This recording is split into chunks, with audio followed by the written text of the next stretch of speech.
नमस्कार मंडळी, कशा आहात सगळे? आशा करते स्वस्त असाल. मी वर्षा तुम्हा सर्वांचं आणखीन एका व्हिडिओमध्ये खूप खूप मनापासून स्वागत करीत आहे.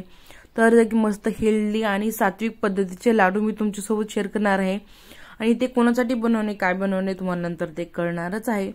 सो एकदम हेल्दी आणि हे लाडू सगळे खाऊ शकतात. फक्त प्रेग्नेंट जे लेडीज आहेत ना, सो ते हे लाडू खाऊ शकत नाहीत. आफ्टर डिलिव्हरीच्या नंतर तुम्ही हे लाडू बनवून नक्की खाऊ शकता. लहान मुलांपासून वृद्ध माणसांपर्यंत हे लाडू खाऊ शकता आणि घरामध्ये दररोज एक जर लाडू खाल्ला तर आपली इम्युनिटी पॉवर बूस्ट होते आणि नाश्ता सुद्धा होतो.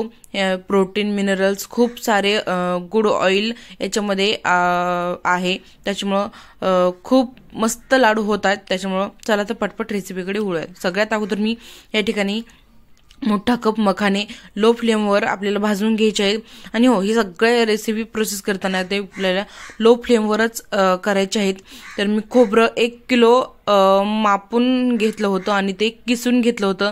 तर त्याला लो फ्लेमवर आपल्याला असं लाल रंगाचं होईपर्यंत भाजून घ्यायचं आहे. तर खोबरं आपल्याला लो फ्लेमवरच भाजून घ्यायचं आहे, म्हणजे जेणेकरून मस्त होतं आणि लाडूची जी सेल्फ लाईफ आहे ते जास्त दिवस टिकून राहते. त्याच्यामुळे काही गडबड करायची नाही. लाडू करायचे असेल तर तुम्ही 2 ते 3 तास याला दिलेच पाहिजेत. खोबरं भाजल्याच्या नंतर एका मोठ्या परातीमध्ये त्याला थंड व्हायला ठेवून द्यायचं आहे. तूप टाकायचं कढईमध्ये. आता काजू, बदाम, पिस्ता तुम्हाला जेवढे ड्रायफ्रूट टाकायचे आहे त्यामध्ये सो तेवढे टाकू शकता. या ठिकाणी मी 10-15 काजू, 10-15 बदाम घेतले आहेत. ते तुपामध्ये मस्तपैकी तळून घ्यायचे आहेत किंवा तुम्ही त्याचे तुकडे करून डायरेक्टली तळून घेतले तरी देखील चालतात, आपापल्या सोयीनुसार. मेन प्रोसेस, खारीक पावडर या ठिकाणी मी घरी बनवले आहे. जे खारका आहेत सो त्या पावशेर खारका घेतले होते. त्याच्या बिया काढून मिक्सरला बारीक फिरवून त्याची पावडर बनवून घेतलेली आहे. आणि एकदम लो फ्लेमवर आपलं 1 ते 2 मिनिटात खारीक पावडर भाजून घ्यायची आहे.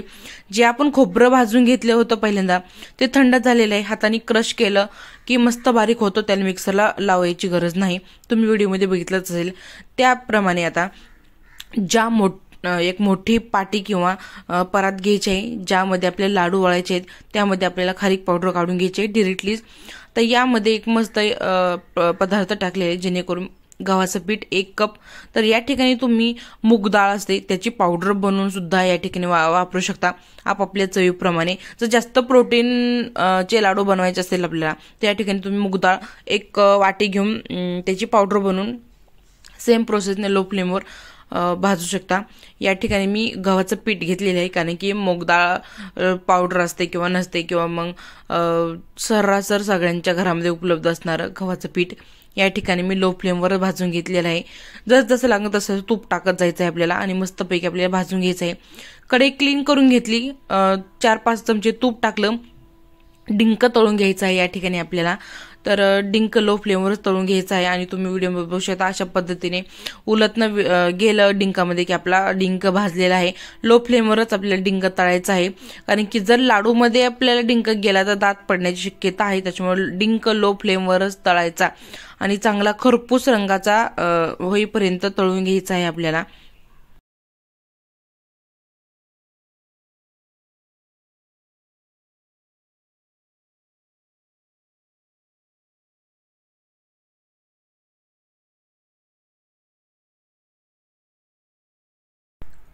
जर तुम्हाला वाटलं डिंकाचे खडे अगदीच मोठे आहेत तर त्याला थोडंसं बारीक मिक्सरला वाटून नंतर तळून घेतले तर देखील चालतात. तर या ठिकाणी मी घेतलेले आहे खजूर. तर खजूर मधल्या बिया काढून थोडं मिक्सरला वाटून तर मी या तुपामध्ये भाजून घेत आहे. तर मला थोडीशी खारीक पावडर कमी वाटली म्हणून या ठिकाणी घेतलेली आहे. तर तुम्ही खारीक पावडर आणखी थोडी जास्त घेऊ शकता किंवा मग खजूर सुद्धा तुम्ही असं मिक्सरला वाटून थोडं तुपामध्ये भाजून टाकायचे. तर या ठिकाणी गूळ मी जवळजवळ 1.5 कप घेतलेला आहे.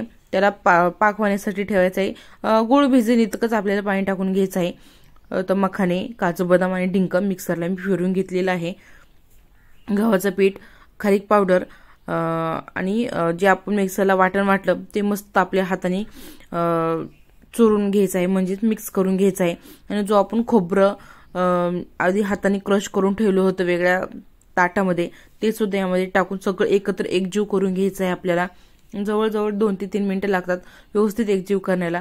तर पीठ गरम असलं उलटण्याने अगोदर थोडंसं हलवून त्याच्यानंतर तुम्ही हातानेच त्याला एकजीव करायचा आहे, उलटण्याने वगैरे करू नका, कारण की व्यवस्थित मिक्स होत नाही. तर एकीकडे आपलं मिक्स होईपर्यंत गुळाचा पाक तयार होत होता. जर मी ड्रायफ्रुट्स तळून घेतले तर त्यातील डिंक तळा तर तूप थोडंसं उरलं होतं, तर मी उरलेलं तूप सुद्धा मी या पाकामध्ये टाकून घेतलेलं आहे. तुम्हाला हवं असेल तर आणखी 1 ते 2 चमचे तूप तुम्ही पाकामध्ये टाकू शकता. बऱ्याच जणीला लाडू करताना पाकाची चाचणी कशी ओळखायची तर ते समजत नाही. तर या ठिकाणी वाटीमध्ये पाणी घ्यायचं आहे. तर तुम्ही बघू शकता नंबर 1 जेव्हा गुळाच्या पाकाला बऱ्यापैकी फेस येतो तर तो पाक रेडी असतो. 2 नंबरला चेक करायचं, वाटीमध्ये पाणी घ्यायचं. तुम्ही व्हिडिओमध्ये बघितलंच असेल. अशा पद्धतीने गोळी तयार होते. गोळी तयार झाली की आपला पाक डन. आता पाक सगळा मी या मिक्सरमध्ये टाकून घेतलेला आहे, मिक्स व्यवस्थित केला आहे आणि लाडू वळत आहे. तुम्ही बघू शकता अप्रतिम लाडू वळत आहेत.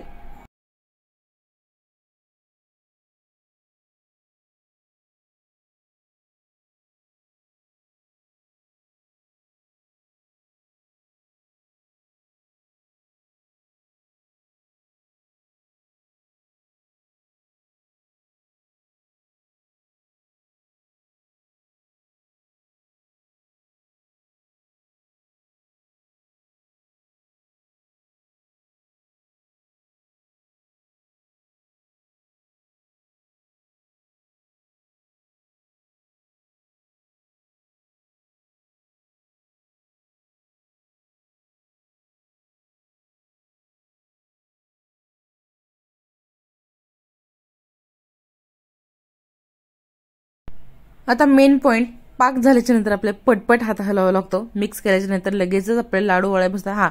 चटके थोडे बसणार, कारण की आता हेल्दी खायचं म्हणल्यानंतर हाताला थोडे चटके सोसावेच लागणार. दोघी जणी असताल किंवा मग हस्बंड जर सोबत असेल तर त्यांना सुद्धा लाडू वळवायला घ्या, कारण की पटपट लाडू वळवायचे होतात.